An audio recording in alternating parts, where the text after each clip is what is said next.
Did you forget? My unpleasant looks and history of nothing but bad luck sums up my life.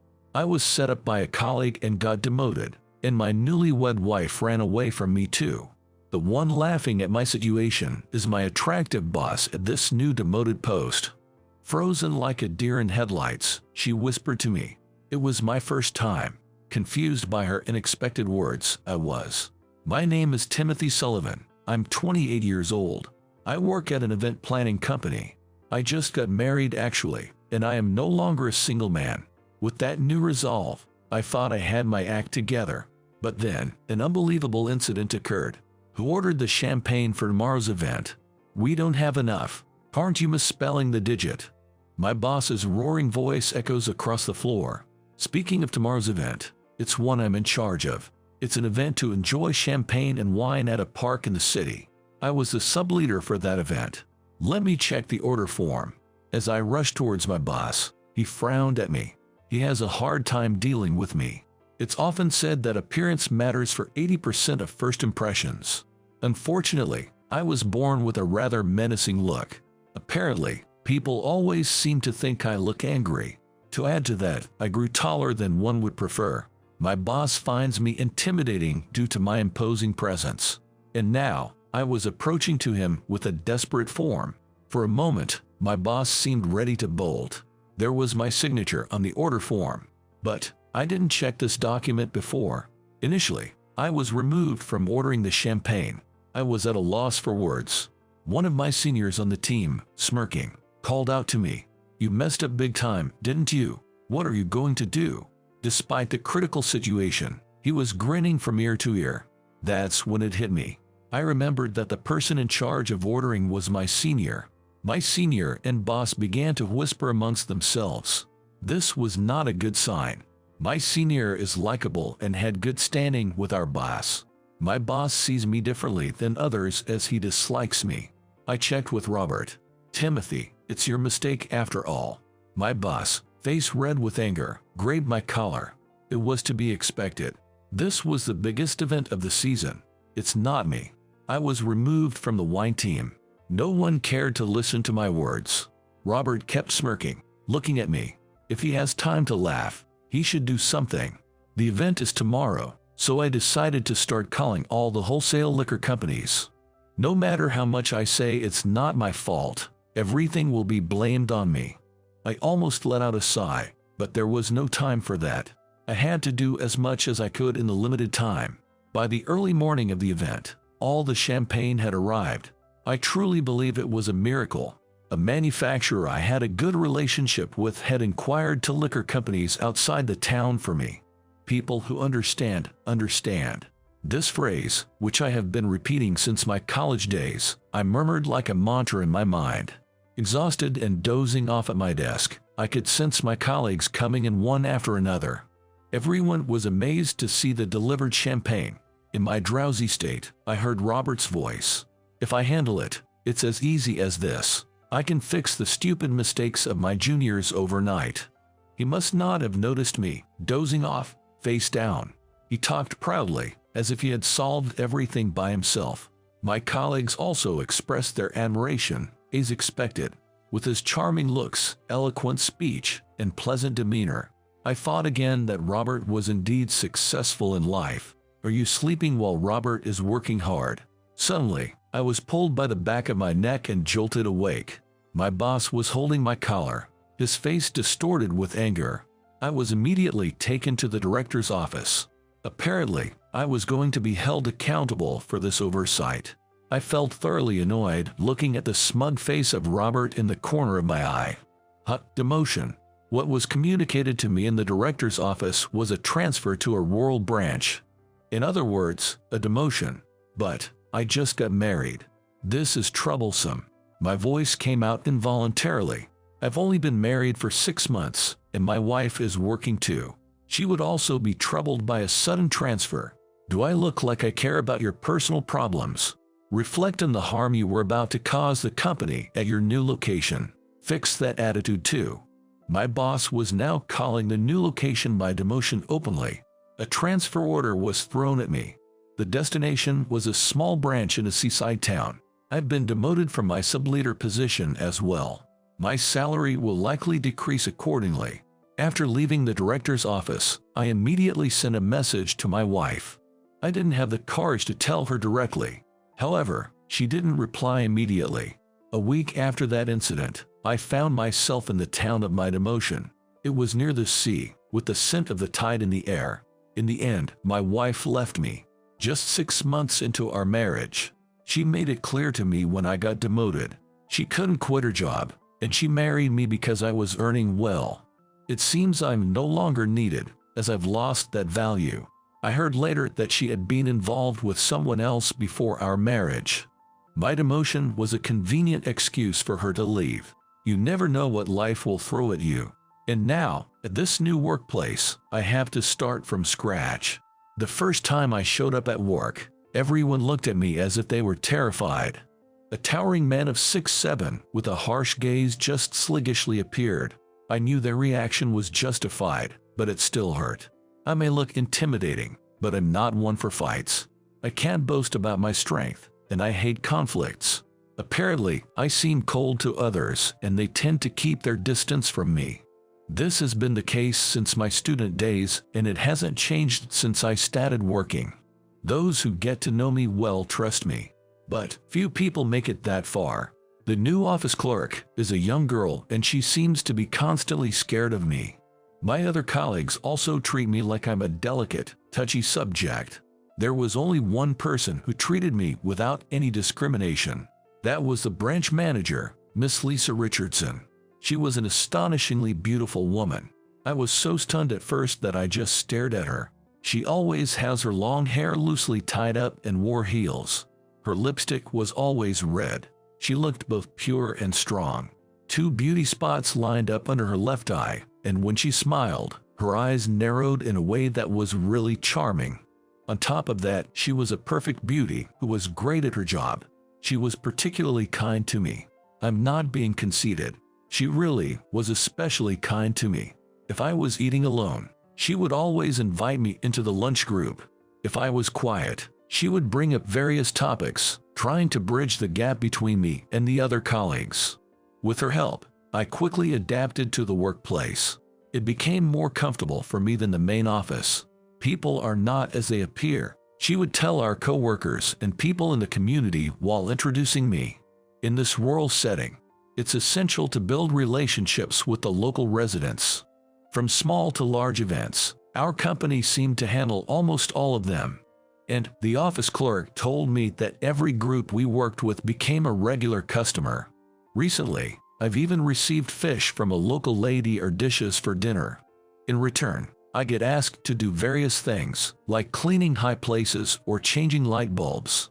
For the Summer Dance Festival, we're counting on you to take the lead, Timothy. Lisa said to me once I'd really settled into the local community. It appears to be conducted in collaboration with local elementary schools and community associations. I would probably be interacting with even more people than I am now. I wondered, can I really handle such a crucial role? I wondered if I could handle such an important role. I'm anxious about making a bad impression on people I meet for the first time. I don't want to put my coworkers, who have been so kind to me, in a tough spot. It was those colleagues who encouraged me when I was unable to respond right away. It's all right, we've got your back, they all reassured me. I had never been treated so gently before, and I almost found myself tearing up. It's all thanks to Lisa. When I look at her, she's perched irreverently on a desk, legs crossed, smiling. The heel caught on her toes, swaying, left a strong impression. Lisa usually appears prim and proper, but sometimes odd gaps in her character show. She can be surprisingly rough around the edges, or use crude language. Even though low heels would make her work easier, she always wears high stilettos. But these heels look cooler, don't they? That was a response when I asked why, and it somehow felt familiar, but I couldn't recall where I heard it before. As the day of the dance festival was around, the office began to bustle. One day, a local police officer from the substation attached to the office dropped by. He was deeply engrossed in a conversation with Lisa. Overhearing their discussion, it seemed there was some suspicious people around recently. There was an incident where a grade schooler was approached by a man with a sinister look, who tried to get the child into his car. As soon as I heard sinister look, I knew I was the one under suspicion. Lately, I've been helping local elementary school kids build floats for the parade. Apparently, some of the parents have named me as the unsavory-looking man. Just as I was sighing in exasperation, a man burst into the office with a force that seemed to kick the front door open. He was the president of the elementary school's parent-teacher association.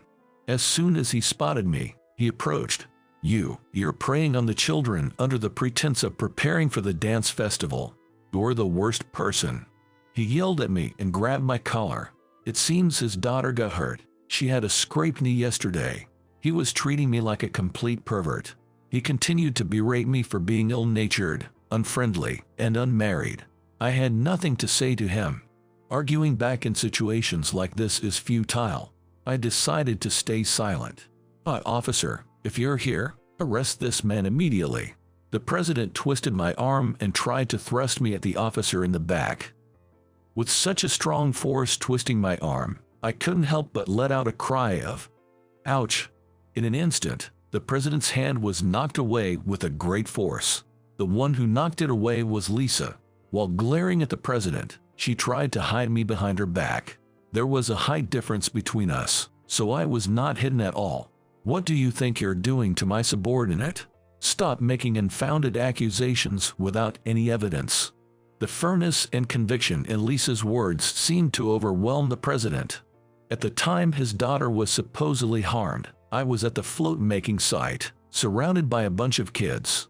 Lisa and other colleagues were at the site too.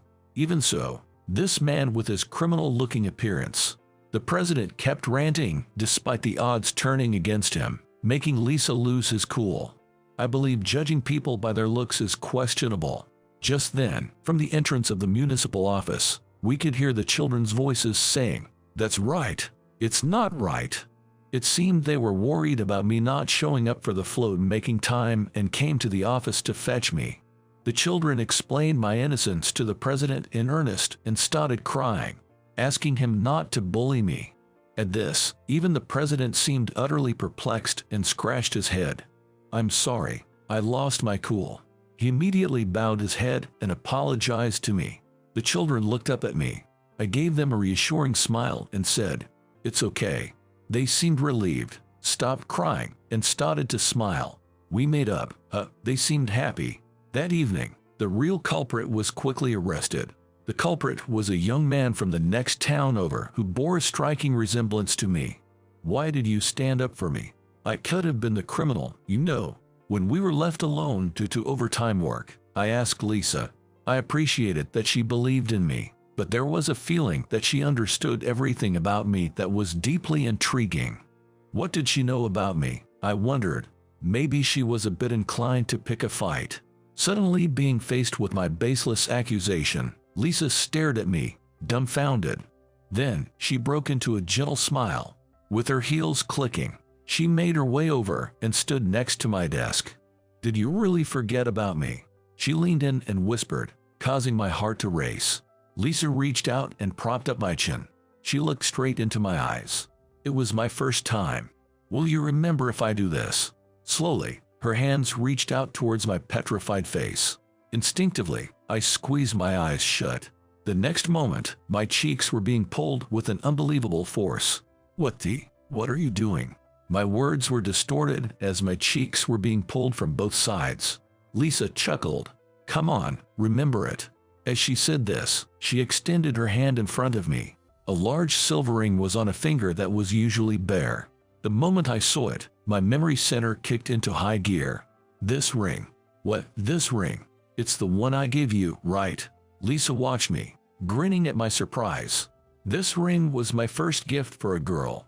When I was still in middle school, I frequently visited a bookstore where a girl worked. Though I say girl, she must have already been in college.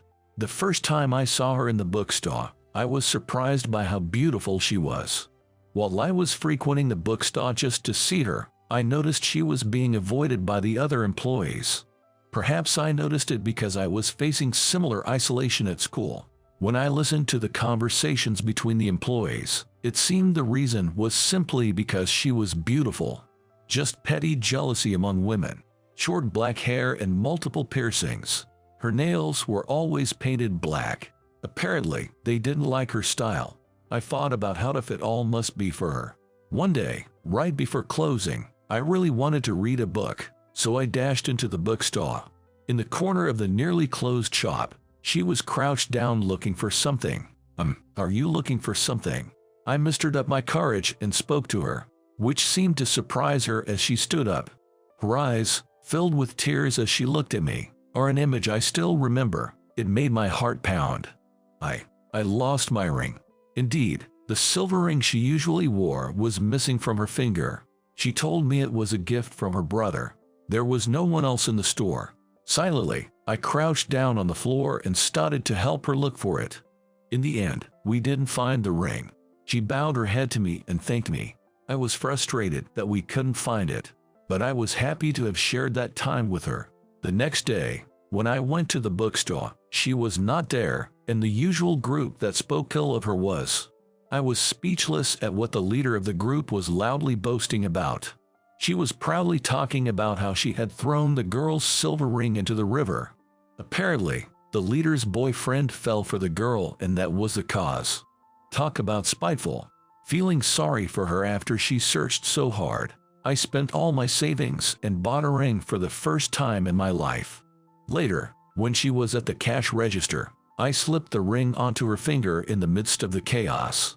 I clearly remember that I was so flustered that I put it on her left ring finger. Her surprised face with wide eyes, and the face of Lisa, who is laughing in front of me now, overlap in my memory. You were the first one to put a ring on my left ring finger, Timothy. Lisa apparently noticed me at the company induction ceremony. She found out my department, my name, and while she thought of speaking to me someday, many years passed by. When it was decided that I was to be transferred here, she was so delighted that she even danced a little jig. No way. I became somewhat embarrassed and couldn't look at Lisa's face. But one thing became clear to me. Having been judged based on my appearance and feeling hurt by it, I realized that she understood my feelings. She had been sympathizing with me all along. So, is this ring valid? Or was it just a coincidence? Lisa tells me that after that, I became too embarrassed to go to the bookstore, but she had been waiting for me all along. I was surprised when you crawled around on the floor so earnestly looking for the ring for her. Ever since then, I've been concerned about you. I couldn't recognize Lisa, who had a completely different atmosphere from her student days. But talking like this, she hasn't changed at all from that time. Of course, it's valid. Lisa grinned satisfactorily at my response. I guess I won't be able to win against her, but I feel like we can be together forever because we understand the same kind of pain. Next time, I'll propose with a proper ring. I make the declaration while shyly looking away. Lisa bursts into laughter and says, "I'm looking forward to it." What did you think of that? Subscribing the channel would be a great motivation for me to create more content. See you in the next video.